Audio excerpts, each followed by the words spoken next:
temps que le Sénégal arrête d'avancer en reculant. Tels sont les propos du président du mouvement Dundu.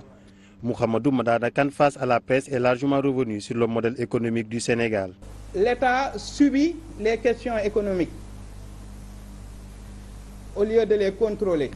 Donc l'économie du sénégalaise, elle n'est pas portée par les grandes entreprises ou le secteur informel et PME. L'emploi des jeunes, le taux de chômage, la cherté de la vie, entre autres problématiques.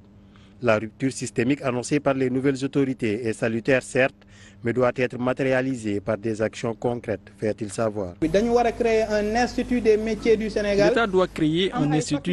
du Sénégal qui sera composé de facultés.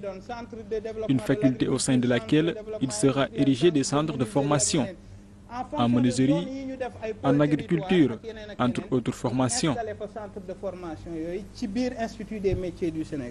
Par rapport à la reddition des comptes, Madana Kane se veut clair. La reddition des comptes est non négociable. Elle doit être non négociable. Et on les soutient à 100% pour que cette reddition des comptes ait lieu dans le respect, encore une fois, de la légalité. Les élections législatives se tiendront le 17 novembre prochain. Cependant, le start-up politique Dundu compte bien y prendre part pour un nouveau visage de l'Assemblée nationale.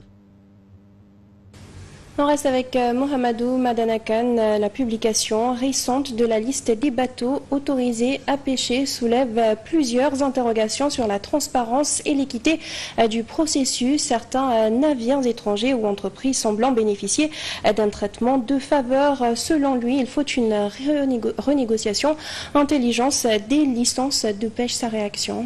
L'investisseur international peut avoir des droits acquis.